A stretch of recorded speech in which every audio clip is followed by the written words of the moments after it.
ಕಂಪನಿಗಳಿಗೆ ಬೇಕೇ ಬೇಕು, ಬೇಕೇ ಬೇಕು. ವಿದ್ಯುತ್ ಸರ್ಕಾರಕ್ಕೆ, ವಿದ್ಯುತ್ತನ್ನು ಖಾಸಗೀಕರಣ ಮಾಡಲು ಹೊರಟಿರುವ ಭ್ರಷ್ಟ ಸರ್ಕಾರಕ್ಕೆ, ವಿದ್ಯುತ್ತನ್ನು ಖಾಸಗೀಕರಣ ಮಾಡಲು ಹೊರಟಿರುವ ಭ್ರಷ್ಟ ಕಂಪನಿಗಳಿಗೆ, ವಿದ್ಯುತ್ತನ್ನು ಖಾಸಗೀಕರಣ ಮಾಡಲು ಹೊರಟಿರುವ ಭ್ರಷ್ಟ ಟಾಟಾ ಕಂಪನಿಗೆ ಬೇಡವೇ ಬೇಡ, ಬೇಡವೇ ಬೇಡ. ರೈತರ ಜೀವನದಲ್ಲಿ ಆಟ ಆಡುತ್ತಿರುವ ಭ್ರಷ್ಟ ಸರ್ಕಾರಕ್ಕೆ, ರೈತರ ಜೀವನದಲ್ಲಿ ಆಟ ಆಡುತ್ತಿರುವ ಟಾಟಾ ಕಂಪನಿಗೆ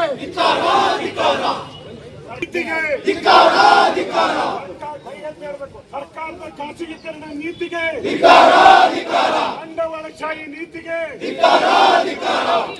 ಖಾಸಗಿಯವರಿಗೆ ಕೊಡಲು ಹೊರಟ ಸರ್ಕಾರಕ್ಕೆ, ಬಂಡವಾಳಶಾಹಿ ನೀತಿಗೆ, ರೈತರ ಹೋರಾಟಕ್ಕೆ, ಕಾರ್ಮಿಕರ ಹೋರಾಟಕ್ಕೆ, ಗ್ರಾಹಕರ ಹೋರಾಟಕ್ಕೆ ಧನ್ಯವಾದ ಹೇಳಕ್ ಇಷ್ಟಪಡ್ತೀನಿ. ಇವತ್ತು ಮುಖ್ಯವಾಗಿ ಈ ಖಾಸಗೀಕರಣ 2003 ಎಲೆಕ್ಟ್ರಿಕ್ ಆಕ್ಟ್ ಪ್ರಕಾರ 2003 ಅವತ್ತಿನ ದಿನಗಳಲ್ಲಿ ಈ ಖಾಸಗೀಕರಣವನ್ನ ರಾಜ್ಯ ಮಾಡ್ಬೇಕಂತ ಹೊರಟಿತ್ತು. ಅವತ್ತು ನಾವು ನಮ್ಮ ರಾಜ್ಯದ ಅಧ್ಯಕ್ಷ ಆಗಿರ್ಬೋದು, ಅವರ ಮೆಸೇಜ್ ಮೇಲೆ ನಾವೆಲ್ಲ ಇದನ್ನ ತಡ್ಕೊಂತ ಬಂದ್ವಿ. ಅವತ್ತಿನ ತಡ್ಕೊಂತ ಬಂದ್ವಿ. 2023ಕ್ಕೆ ಒಂದು ಮೆಸೇಜ್ ಬಂತು. ಈ ಕರ್ನಾಟಕ ವಿದ್ಯುತ್ ಕ್ಷೇತ್ರವನ್ನು ಖಾಸಗಿಗೆ ಕೊಡ್ತೀವಿ ಅಂತ ಹೇಳಿ ಒಂದು ಮೆಸೇಜ್ ಬಂತು. ಸುತ್ತನೂ ಶ್ರೀನಿವಾಸ್ ಹೇಳಿದ್ರು, ನಾನು ಡೆಲ್ಲಿಗೆ ಸುತ್ತನೂ ನಮ್ಮ ಬೆಂಗಳೂರಿಂದ ಒಂದು 2000 ಜನ ನಾವು ನೌಕರರು ಹೋಗಿದ್ವಿ.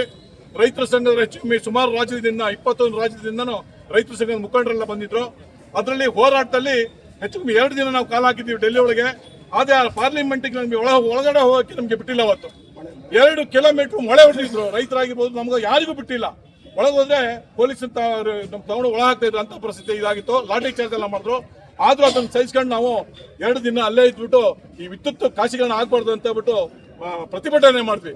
ಪ್ರತಿಭಟನೆ ಮಾಡಿ ಅದೇ ತರ ಬಂದ್ವಿ. ವಾಪಸ್ಸು ಬಂದಾದ್ಮೇಲೆ ನಮ್ಮ ರಾಜ್ಯ ಗೌರ್ಮೆಂಟ್ ಅಪೀಲ್ ಮಾಡ್ಕೊಂಡ್ವಿ. ಅಪೀಲ್ ಮಾಡಿದ್ರೆ ಕಾಂಗ್ರೆಸ್ ಸರ್ಕಾರ ಇತ್ತು. ಯಾವುದೇ ಕಾರಣಕ್ಕೂ ಕರ್ನಾಟಕದಲ್ಲಿ ನಾವು ಈ ಖಾಸಗೀಕರಣವನ್ನು ವಿದ್ಯುತ್ ಕ್ಷೇತ್ರವನ್ನು ಖಾಸಗೀಕರಣ ಮಾಡಲ್ಲ ಅಂತ ಆಶ್ವಾಸನೆ ಕೊಟ್ಟ ಮೇಲೆ ನಾವು ಅದನ್ನ ಪ್ರತಿಭಟನೆಯನ್ನು ಬಿಟ್ಟಿದ್ವಿ.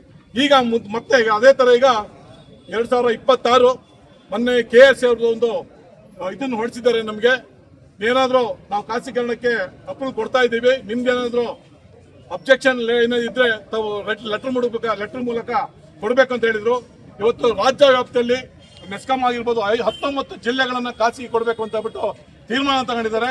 ಆ 19 ಜಿಲ್ಲೆಗಳಲ್ಲಿ ಎಲ್ಲಾ ವಿದ್ಯುತ್ ಕ್ಷೇತ್ರದ ನೌಕರರಾಗಿರ್ಬೋದು, ಗ್ರಾಹಕರಾಗಿರ್ಬೋದು, ರೈತರ ಸಂಘ ಪ್ರತಿಯೊಬ್ಬರು ಮನೆ ಹೋಗಿ ಅದನ್ನ ಒಂದು ಅರ್ಜಿನ ಸೈನ್ ಮಾಡಿಸ್ಬಿಟ್ಟು ನಮ್ದು ಅಬ್ಜೆಕ್ಷನ್ ಇದೆ ಅಂತ ಬಿಟ್ಟು ಫೈಲ್ ನಾವು ಮಾಡಿದೀವಿ. ಹೆಚ್ಚು ಕಮ್ಮಿ ಸಾಗರದಿಂದನೇ ನಮಗೆ 10,000 ಅರ್ಜಿಗಳು ಇವತ್ತು ನಮ್ಮ KRC ಇವರಿಗೆ 10,000 ಹೋಗಿದ್ದಾರೆ. 10,000 ಅರ್ಜಿಗಳು ಇವತ್ತು KRCಗೆ ಹೋಗಿದೆ. ಮುಂದಿನ 23ಕ್ಕೆ ಒಂದು ಗಡುವು ಕೊಟ್ಟಿದ್ದಾರೆ.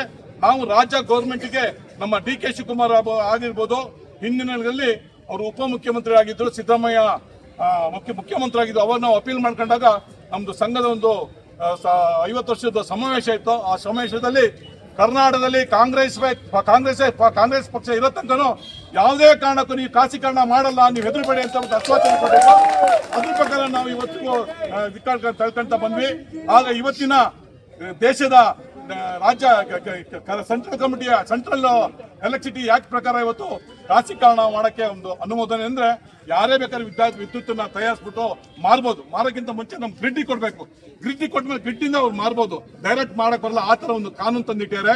ಆದ್ರಿಂದ ಇವತ್ತು ಹೊರ ಟಾಟಾ ಕಂಪ್ನಿ ಆಗಿದ್ದು, ಬಿರ್ಲಾ ಆಗಿರ್ಬೋದು, ಪ್ರತಿಯೊಬ್ಬರಿಗೆ ಬಂದ್ಬಿಟ್ಟು ಇವತ್ತು ನಾವು ರಾಜ್ಯ ನಾವು ಖಾಸಗೀಕರಣ ಮಾಡ್ಕೊಟ್ರೆ ನಾವು ಮಾಡ್ತೀವಿ, ನಾವು ಇದು ಮಾಡ್ತೀವಿ ಅಂತ ಹೇಳಿದರೆ ತಪ್ಪು ಕಲ್ಪನೆ.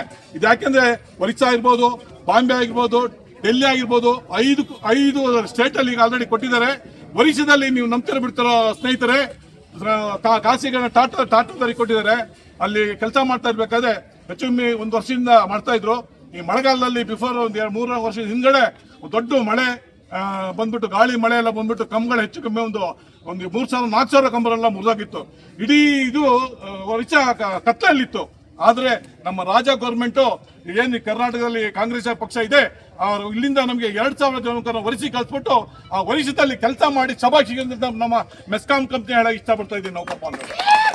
ಹಾಗೆ ರೈತರು ಅಷ್ಟೇ, ರೈತರು ನಮಗೆ ತುಂಬಾ ಸಹಕಾರ ಮಾಡಿದ್ದಾರೆ ಪ್ರತಿಯೊಂದು ವಿಷಯದಲ್ಲೂ. ಆದ್ಮೇಲೆ ಇವತ್ತು ನೀವು ನೋಡ್ತಿರ್ಬೇಕು, ಬಾಬಾ ಸಾಹೇಬ್ ಅಂಬೇಡ್ಕರ್ ಒಂದು ಇದರಲ್ಲಿ ಹೇಳಿದ್ದಾರೆ, ಈ ಮುಖ್ಯವಾಗಿ ವಿದ್ಯುತ್ ಆಗಿರ್ಬೋದು, ಆಮೇಲೆ ಲೋಕೋಪಯೋಗಿ ಇಲಾಖೆ ಆಗಿರ್ಬೋದು, ಈ ಒಂದು ಕುಡಿಯೋ ನೀರಿನ ವ್ಯವಸ್ಥೆ ಯಾವುದೇ ಕಾರಣಕ್ಕೂ ಖಾಸಗೀಕರಣ ಆಗ್ಬಾರ್ದು.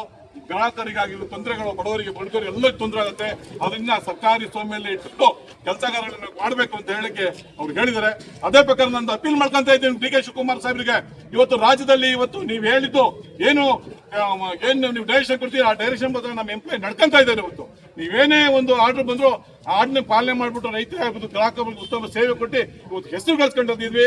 ನಿಮಗೂ ಸರ್ಕಾರಕ್ಕೂ ಹೆಸರು ತಂದಿದ್ವಿ. ಯಾವುದೇ ಕಾರಣಕ್ಕೂ ಇದು ಖಾಸಗೀಕರಣ ಮಾಡಬಾರ್ದು ಅಂತ ಹೇಳ್ಬಿಟ್ಟು ಅವ್ರಿಗೆ ಅಪೀಲ್ ಮಾಡ್ಕೊಂತೀನಿ. ಹಾಗೆ ನಮ್ಮ ದೇಶದ ಪ್ರಧಾನಿ ಸುತ್ತನೂ ನಾವು ಅಪೀಲ್ ಮಾಡ್ಕೊಂತೀವಿ ಮೋದಿ ಸಾಹೇಬರಿಗೆ. ನೀವೇನು ಮಾರ್ಗದರ್ಶನ ಹಿಂದಿನ ಕೊಟ್ಟಿದ್ದೀರಿ, ಆ ಮಾರ್ಗದರ್ಶನ ಹೋಗ್ತೀವಿ. ಯಾವುದೇ ಕಾರಣಕ್ಕೂ ನಮ್ಮ ರಾಜ್ಯದ ಕರ್ನಾಟಕದ ವಿದ್ಯುತ್ ಕ್ಷೇತ್ರ ಇವತ್ತಿಗೂ ಯಾರಿಗೂ ತೊಂದರೆ ಮಾಡಿಲ್ಲ, ಯಾರಿಗೂ ಅನ್ಯಾಯ ಮಾಡಿಲ್ಲ. ಲಾಸ್ ಅಂತ ಏನಿಲ್ಲ, ಲಾಸ್ ಗೌರ್ಮೆಂಟ್ ಕಟ್ತಾ ಇದೆ. ಸಬ್ಸಿಡಿಗೆಲ್ಲ ಫ್ರೀ ಭಾಗ್ಯವತಿ ಕೊಡ್ತಾ ಇದ್ದೀವಿ, ಕುಟೀರ ಜ್ಯೋತಿ ಕೊಡ್ತಿದ್ದೀವಿ, IP ಸೆಟ್ ಕೊಡ್ತಾ ಇದ್ದೀವಿ. ಯಾವುದೂ ಇಲ್ಲ, ಪ್ರತಿಯೊಂದನ್ನು ಇವತ್ತು ಸವಲತ್ತು ಕೊಡ್ತಾ ಇದ್ದೀವಿ. ಗ್ರಾಹಕರಿಗೆ ಉತ್ತಮ ಸೇವೆ ಕೊಟ್ಕೊಂಡು ಒಳ್ಳೆ ಹೆಸರು ಕಳಿಸಿದ್ದೀವಿ. ಅಂತ ಕ್ಷೇತ್ರದನ್ನು ದಯವಿಟ್ಟು ತಾವು ಯಾವುದೇ ಕಾರಣಕ್ಕೂ ಖಾಸಗೀಕರಣ ಮಾಡಬಾರ್ದು ಅಂತ ಹೇಳ್ಬಿಟ್ಟು ನಮ್ಮ ಪ್ರಧಾನಿ ಅವರಿಗೆ ಅಪೀಲ್ ಮಾಡ್ತಾ ಇದ್ದೀನಿ. ಹಾಗೆ ಇನ್ನು ಮಾತಾಡೋದು ಸುಮಾರು ಜನ ಇದ್ದಾರೆ. ಇನ್ನು ಹೋರಾಟ ಸಮಿತಿ ಸಾಗರ ಮಾನ್ಯ ಡಿ ಕೆ ಶಿವಕುಮಾರ್ ಅವರಿಗೆ ಮುಖ್ಯಮಂತ್ರಿಗಳು, ಕರ್ನಾಟಕ ಸರ್ಕಾರ, ವಿಧಾನಸಭೆ ಅಧ್ಯಕ್ಷರು, ಸದಸ್ಯರು, ಕರ್ನಾಟಕ ವಿದ್ಯುತ್ ಶಕ್ತಿ ನಿಯಂತ್ರಣ ಆಯೋಗ KERC ಬೆಂಗಳೂರು ವಿದ್ಯುತ್ ಸರಬರಾಜು ವ್ಯವಸ್ಥೆ ಖಾಸಗೀಕರಣ ಯೋಜನೆ ವಿರೋಧಿಸಿ ಬೃಹತ್ ಪ್ರತಿಭಟನಾ ಮೆರವಣಿಗೆ ಮೂಲಕ ಉಪವಿಭಾಗಾಧಿಕಾರಿಗಳ ಮೂಲಕ ಸರ್ಕಾರಕ್ಕೆ ಮನವಿ. ಕರ್ನಾಟಕ ರಾಜ್ಯದಲ್ಲಿ ಭಾರತ ದೇಶದ ಸ್ವಾತಂತ್ರ್ಯ ನಂತರದಲ್ಲಿ ಸೇವೆಯ ಉದ್ದೇಶದಿಂದ ರಾಜ್ಯದ ಮೂಲೆ ಮೂಲೆಗಳಿಗೂ ಸರ್ಕಾರಗಳ ಆಶಯಕ್ಕೆ ತಕ್ಕಂತೆ ಸ್ಪಂದಿಸಿ ವಿದ್ಯುತ್ ಪೂರೈಕೆ ಮಾಡುತ್ತಿರುವ ಸರ್ಕಾರಿ ಸ್ವಾಮ್ಯದ ಕಂಪನಿಗಳ ಕಾರ್ಯಕ್ಷಮತೆ ಹೆಚ್ಚಿಸಬೇಕೇ ಹೊರತು ಯಾವುದೇ ಕಾರಣಕ್ಕೂ ಖಾಸಗೀಕರಣ ಮಾಡಬಾರದು ಎಂದು ಸಾರ್ವಜನಿಕರ ಒಕ್ಕೊರಲ ಆಗ್ರಹಪೂರ್ವಕ ಮನವಿ. ಕರ್ನಾಟಕ ರಾಜ್ಯದಲ್ಲಿ ಸರ್ಕಾರಿ ಸ್ವಾಮ್ಯದ 5 ಕಂಪನಿಗಳು ಸರಬರಾಜು ಮಾಡುತ್ತಿವೆ. ಅವುಗಳಲ್ಲಿ ಮೆಸ್ಕಾಂ ಹೆಸರಿನಲ್ಲಿ ಪ್ರದೇಶವಾರು ವಿಭಾಗೀಯ ವಿಂಗಡಿಸಿಕೊಂಡು